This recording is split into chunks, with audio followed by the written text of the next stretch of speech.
أعزائي المشاهدين، رجعنا لكم تاني بعد الفاصل. خلوني قبل ما نبدأ فقرتنا النهاردة أفكركم بصفحة برنامج بالألوان. دايما هنستنى تعليقاتكم وآرائكم على صفحتنا اللي بتظهر دلوقتي قدامكم على الشاشة. فقرتنا دلوقتي فقرة مميزة جدا واحنا كلنا بنحبها، لأن هي دايما بتدينا جزء كبير من الأمل وتوقع حلو للسنة الجديدة. خلونا نرحب بعالم الأبراج والدكتور احمد شاهين. اهلا بحضرتك يا دكتور. اهلا استاذه كريستينا، اهلا دكتور عادل، كل سنه وانتم طيبين. اهلا بيك، كل سنه وانتم قليله وندخل العام الجديد 2017. اهلا بيك يا دكتور احمد، منورنا ومشرفنا في برنامج بالالوان، فبرحب بحضرتك مره ثانيه. اهلا بيك، شكرا لكم الساده المشاهدين. اهلا بيك. دكتور، عايزين نتكلم في البدايه عن توقعات حضرتك لسنه 2017 في مصر. تمام. اولا طبعا انا محضر لكم توقعات للشخصيات في مصر والدول العربيه 2017 وتوقعات الدول العربيه منها مصر طبعا والعالم سياسيا واقتصاديا واجتماعيا في جميع المجالات. هبدا بمصر 2017. اتفضل. طبعا سيشهد العام بناء على طبعا العام الجديد بيدخل يوم معين، تمام. اليوم ده بيحكمه برج معين، بناء عليه بشوف التحويلات اللي هي التنظيط الكوكبيه على ميلاد الهيئه الفلكيه لكل دوله. لكل دوله ليها ميلاد. بالنسبه لطلع مصر 2017 يعني مثلا طلع ميلاد مصر كان 18 يونيو 1953، ادي الجلاء الانجليزي، ده عيد ميلاد مصر الجمهوريه المصريه وليس ملكيه. بناء عليه بشوف تحولات الكواكب 2017 على طلع ميلادها 18 يونيو 53. اتصالات سعد ولا نحس حسب دلالات الكواكب السياسيه وليست الميلاديه للانسان. ببدا اقول هيحصل 1 2 3 4. اوكي اتفضل. مثال مثلا البيت ال11 بيت التشريعات الى اخره البرنامج. اولا سيشهد العام 2017 حركه وزاريه جديده. حركه وزاريه جديده هنتكلم كده طبعا. انا كان من ضمن توقعاتي المحققه طبعا وزير التموين ده رئيس هيئه الامداد والتموين في القوات المسلحه، كان توقعاتي وقلتها في قناه كبرى قبلها وموثق الكلام ده.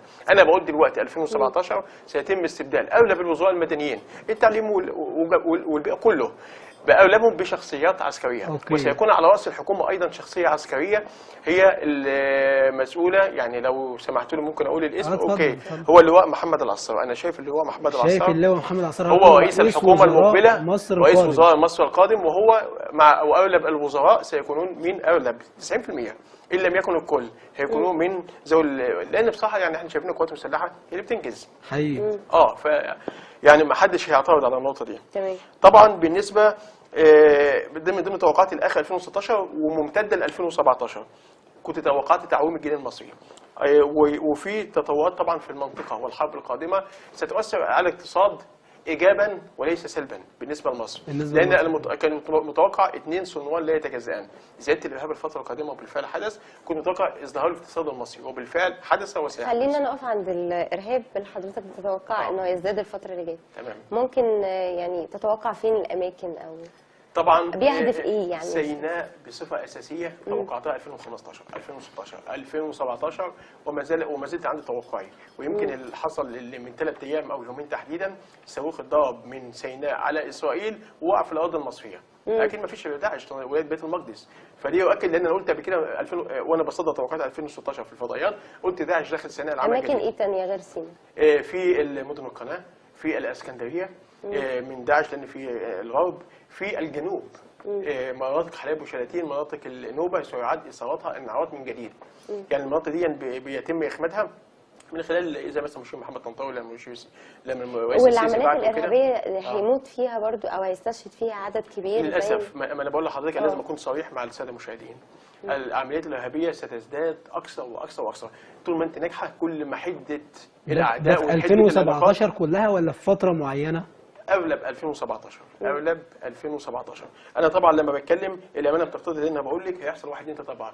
كل ما هنزيد ده علاقه طرديه، كل ما يزيد النجاح تقف على طول، كل ما يزيد العمليات الارهابيه من اجل توقف، لكنها مصر محفوظه لن يحدث ما يرجو. خلينا نسال اكتشافات اثريه ونفطيه كبيره العام. معلش دكتور احمد قبل ما نروح للاكتشافات خلينا برضو على الارهاب.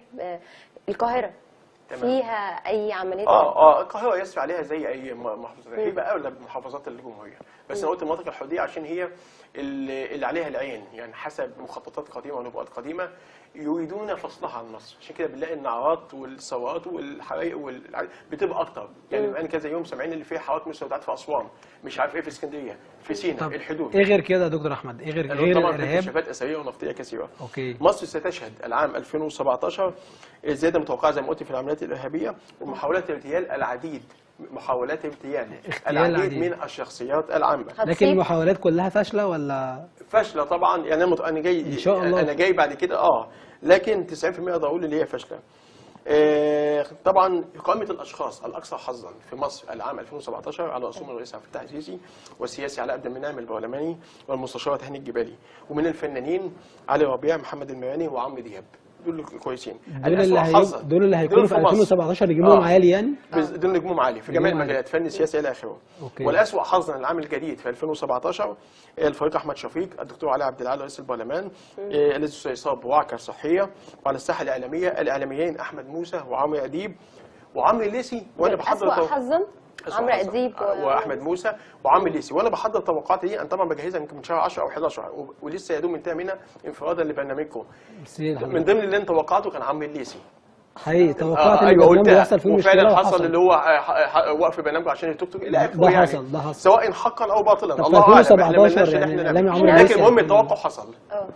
هي بالفعل توقعات زي ما قلنا يا وهو أستاذ أحمد، بالظبط هي توقعات يا اما بتصيب يا اما بس ما بتحصلش. هو دكتور احمد بس عايز اتوقف معاك عند مجلس الشعب او مجلس النواب في 2017 يعني. بص وضعه حضرتك إيه؟ اقول لحضرتك حاجه. طبعا مجلس النواب انا قلت عشان في توقعات بتبقى ممتده ما بين السنوات، مش لازم 2016. طبعا مجلس النواب ده معمول دوره الانعقاد الثاني، هتنتهي امتى؟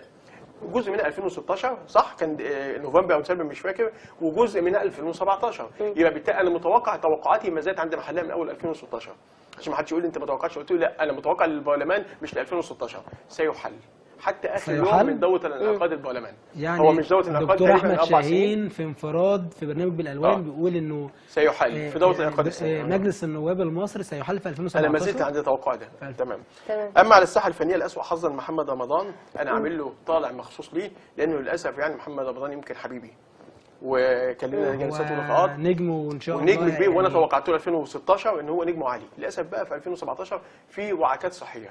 يعني انا بقول له زي ما انا دلوقتي، بس مش عايز احرق التوقعات، خلي بالك لان انت ماشي على غرار مسيره النجم احمد زكي البدايه والنهايه زي ما انا جاي دلوقتي، لازم احذره. كما سيشهد العام طبعا.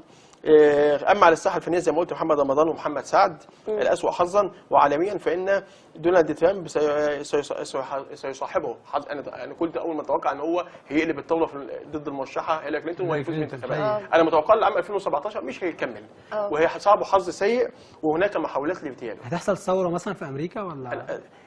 على يد ترامب نهايه الولايات المتحده الامريكيه لاول مره. نهايه الولايات المتحده الامريكيه. وزي دلوقتي وانا جاي في التوقعات العالميه تحت، لاول مره ستشهد تدخل. الكلام ده برضه انا استبقت بالتوقعات ما بعدها، ستشهد تدخلات من كندا وكده جوه امريكا. دلوقتي اكتشفنا ان الجيش الكندي هيدخل كجيش محايد من اجل الثورات. عارف انت الحرب الاهليه الجمهوريين والديمقراطيين ايام لينكولن هتحصل واشنطن. داخل هو جاي من اجل انهاء الضوء الامريكي. حضرتك بتتوقع دايما ان في امراه هي اللي هتحكم انا ما زلت عن توقع، عشان توقعاتي بتبقى دقيقه بس الناس بيفهموا بس بيفسروا غلط. انا توقعات دقيقه. انا قلت انا شايف هيلاري كلينتون واحده وستقلب الطاوله في اللحظات الاخيره لصالح ترامب. الكلام ده وقلت على الفضائيات لما حصل. وبالفعل حصل. وبعد ما ترامب يمسك هناك محاوله اغتياله، وما زلت ارى هذه المراه التي ستكون برضه هيلاري كلينتون استكمال الدور بتاع ترامب. هيبدا انهاء الدور الامريكي البدايه، وهي هتشد الخيط كله ليها كلينتون. انا شايف كلينتون ده لازم. فمن خلال محاوله اغتيال لترامب مش موجود في السلطه، او من خلال خلل دستوري معين ليس له علاقه بعد احنا كده يا دكتور خلصنا مصر وبدانا كده في توقعات. في حاجه بس بسيطه، في تحديد اقامه شيخ يعني موجود على الساحه، داعيه اسلامي محلل تحقيق من قبل الدكتور احمد الطيب شيخ الازهر.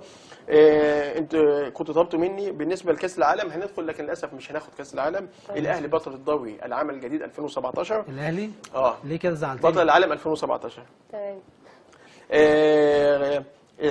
يمكن الرئيس عبد الفتاح السيسي هيعلن الطوارئ بسبب زياده الارهاب في مناطق محدده وانتشار الجيش.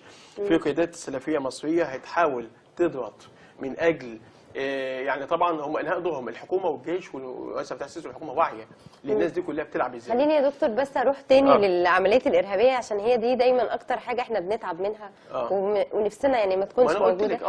راس السنه داخل والعيد تمام الميلاد.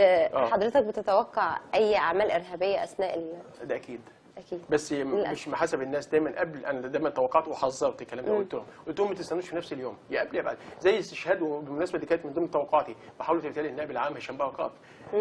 كان يوم محدد، كان في مظاهرات قبلها بيوم حصل التفجير. ما بيستنوش يوم راس السنه او كده بيعملوا قبل ولا بعد قبلها. بس ده اكيد عشان ضرب السياحه. احنا دلوقتي لسه اخدين ريكورد من الولايات المتحده الامريكيه ومن العالم ان احنا منطقه امنه وسط العالم، اخدين المنطقه الخضراء. فجاه العمليات الارهابيه في القضائيه مين اللي هيجي لك بعد كده؟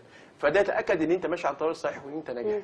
فهم للاسف بيضربوا. بس العلم الفلك بقى بيكشف التواريخ وبيكشف الخبايا. هم مستنيين مثلا يوم عاملين مثلا طوارئ الحكومه مثلا وزاره الداخليه، يا جماعه ده يوم الكريسماس 25 مثلا ديسمبر، تمام مثلا يعني، او 1 أو 7 يناير حطوا الانتشار. هم يجوا قبلها ب6 أو 8 23 عشان أو الناس ما تبقاش 25. متوقعه. يعني ده علم الفلك بيكشف الكلام ده. يعني الحكومه تاخد وعيها وتاخد حذرها جدا تفضل متربصه. انا ما بقولش بقولش يعني ما بقولش سنه كامله، لكن تاخد حذرها قبل بفتره وبعد بفتره. تمام. مش لازم نفس مثلا اليوم. ضربات استباقيه. نكمل يا دكتور التوقعات. طبعا بخصوص العاصمه الاداريه الجديده، من ضمن التوقعات انها ستكتمل العام الجديد، وهي في احداث جسام ستقع في المنطقه في دول الخليج وفي الدول كلها. مصر هتبقى العاصمه الاداريه الجديده المشرف تحسيس واعي عاملها مش عشان المصريين مثلا او عشان ينقل البتاع، لا عشان كمان هتحتضن الاشقاء العرب بعد احداث الحرب العالميه الثالثه وجسام هتحصل في المنطقه العالم العربي.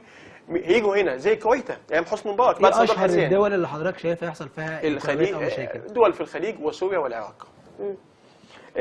طبعا الاشخاص حضرتك يا دكتور بتتوقع ايه الاشخاص هيكتشفوا الفنيين؟ مركبه فضائيه داخل الهرم في الجيزه.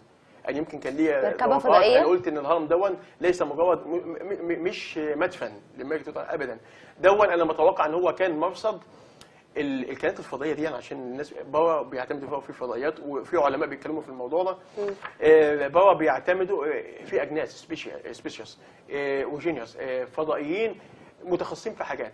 كان في كائنات فضائيه متخصصه في الاتصالات السلكيه واللاسلكيه والقواعد العسكريه. دلوقتي امريكا بتتعاون معاهم، يمكن الناس ما بتصدقنيش هنا لكن بره في الغرب يعلموا ما اقوله، وفي حاجات شواهد واثباتات بيتعاونوا معاهم. هيتم اكتشاف من ضمنها كان الهرم الاكبر، هيتم اكتشاف العام الجديد 2017 مركبه فضائيه تقدر تقول عليها ان هي كانت منصه اطلاق للعالم الجديد. من ضمن الاكتشافات فجاه الايام اللي فاتت لو تلاحظوا او السنين اللي فاتت اكتشفوا كتابات فرعونيه هيروغليفيه على القمر والمريخ. جابوها ازاي؟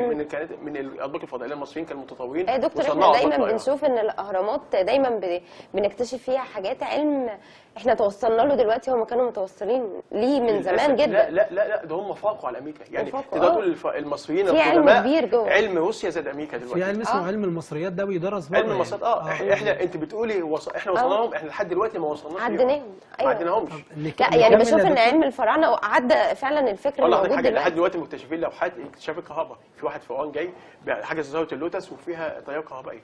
الناس مفكرين هم كانوا بيشعروا الحاجه، لا الهرم ده كان مضيء، كان فيه اعمده اناره زينا واكثر تقدما بالنيون وبالحياه الذريه. طبعا. طب انا عايز نكمل بس بالنسبه للشخصيات العامه في مصر. ده بالنسبه لمصر عامه. ارجع تاني افتح الملف، اصل الملف في تاني شخصيات. اوكي. افتحه ولا كامل الدول العربيه والعالم؟ طب عايزين بس في عجاله لان لان طبعا الدول العربيه الناس كتير يعني فضائيات الفرع لازم مهم برضه يعني نطمنهم. توقعات الدول العربيه 2017 طبعا الاقتصاد الخليجي يعني مش متذبذب، تمام. تحسن العلاقات. انا ما زلت عن توقعي ده، تحسن العلاقات بين مصر والسعوديه والخليج بصفه عامه. في مناوشات على المنطقه الشرقيه السعوديه، موت مفاجئ لشخصيتين كبيرتين، مشاكل بموسم الحج ايضا كنت توقعتها وما زلت متوقعه العام الجديد، وحادث رفعه الحرم ستتكرر، برج المملكه تحت الانظار، ارى امير سعودي يتم اختطافه وطلب فديه، سوريا تقسم الى 3 دويلات شيعيه وسنيه ودرزيه. اما بالنسبه لفلسطين فقد انتهت قضيتها ولا حل ابدا لمشكلتها، خاصه بعد بناء هيكل سليمان في القدس، اللي هم جايبين، ارجع لكلامي، جايبين ترامب مخصوص وبول الفاتيكان بابا فرانسيس الاول مخصوص عشان خاطر يبنوا الهيكل سليمان على حساب المسجد الاقصى. طب حضرتك قلت ترامب هيحصل فيه مشاكل، طب قضيه فلسطين يعني ليه مش هتتحل؟ لان ترامب مش عايزها، ترامب مع اسرائيل. ان امبارح معين معين اكتر اليمين المتطرف سفير في اسرائيل. السفير ده كان من ضمن ارائه ان هو القدس عاصمه ابديه لاسرائيل. هو ترامب جاي عشان يبني الهيكل وعشان ينهي القضيه الفلسطينيه. بس سهل.